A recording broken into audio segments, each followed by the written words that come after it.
या ठिकाणी आज कामगार संघर्ष संघटनेच्या वतीने घरोघरी जाऊन कचरा गोळा करून वाहतूक करणारे वाहन चालक व सोबत असणारे मदतनीस तसेच रस्ते गटर नाले सफाई काम करणाऱ्या सर्व कंत्राटी महिला कामगार असे जवळजवळ 3000 कंत्राटी कामगारांचं निवेदन माननीय महापौर यांना आम्ही दिलेला आहे। त्याच्यामध्ये पहिला मुद्दा असा होता अ, फ आणि ड क्षेत्रीय आरोग्य विभाग अंतर्गत 1 जानेवारी 2011 ते जून 2015 या कालावधीमधील कार्यरत असलेले घरोघरी जाऊन कचरा गोळा करून वाहतूक करणारे कंत्राटी कामगारांना किमान वेतन दरानुसार पगारातील फरक तसेच भविष्य निर्वाह निधीची रक्कम मिळण्यात यावी। तसेच रस्ते गटर नाले सफाई काम करणाऱ्या महिला यांचा सुद्धा 1 जानेवारी 2011 ते जून 2015 या कालावधीमधील भविष्य निर्वाह निधीची रक्कम व किमान वेतन दरानुसार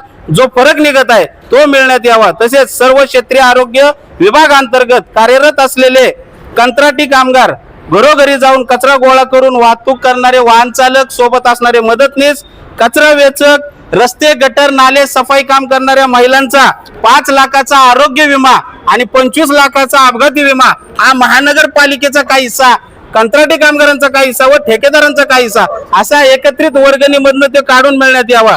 तसेच आरोग्य विभागातील अनेक वर्षापासून कार्यरत असलेले कंत्राटी कामगारांना रस्ते गटर नाले सफाई कामगारांना विनाकारण कामावरून काढू नये। तसेच कोणताही ठेकेदार जर बदली करण्यात आला तर नियमानुसार जे जुने कामगार आहे प्रथम प्राधान्य त्यांना मिळण्यात यावं। मान्य 5वी अट आमची अशी होती की मान्य सर्वोच्च न्यायालयाच्या आदेशानुसार समान काम समान वेतन हे जे धोरण आहे या पिंपरी चिंचवड महानगरपालिकेमध्ये राबवण्यात यावं।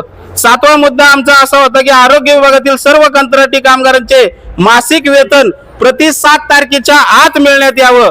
तसेच 8वा मुद्दा आमचा असा होता की आरोग्य विभागातील संबंधित अधिकारी मुकदम आणि काही कर्मचारी विनाकारण कंत्राटी कामगारांना धमकावलं जातं नाहक त्रास दिला जातो। परमनंट कामगारांना जसं काम सांगता तसंच कंत्राटी कामगारांना सुद्धा काम सांगण्यात यावं। तसे समान न्याय मिळण्यात यावा ही देखील मागणी आपण या ठिकाणी केलेली आहे।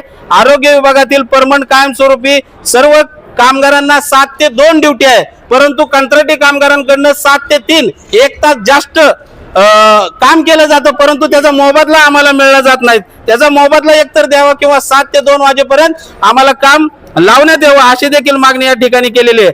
आरोग्य विभागातील सर्व कंत्राटी कामगारांना सार्वजनिक सुट्ट्या उदाहरणार्थ परमनंट लोकांना सार्वजनिक सुट्ट्या लागू आहेत परंतु कंत्राटी कामगारांना सार्वजनिक सुट्ट्या लागू नाहीत त्यामध्ये देखील मोठी तफावत आहे ते सुद्धा आम्ही मागणी या ठिकाणी केलेली आहे। तसेच 12वा मुद्दा आमचा असा आहे की महाराष्ट्र शासन राजपत्र दिनांक 6 मार्च 2025 रोजी उद्योग ऊर्जा कामगार खनिज कर्म विभागाने काढलेली अधिसूचना कंत्राटी कामगारांचं मूळ वेतन दुपटीने वाढ होणार आहे त्याची अंमलबजावणी त्वरित करण्यात यावी हे देखील या ठिकाणी मागणी केलेली आहे।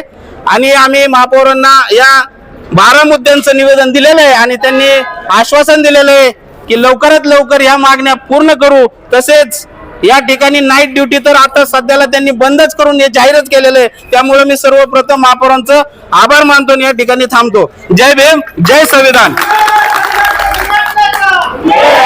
हम सब कामगार एकजुटीचा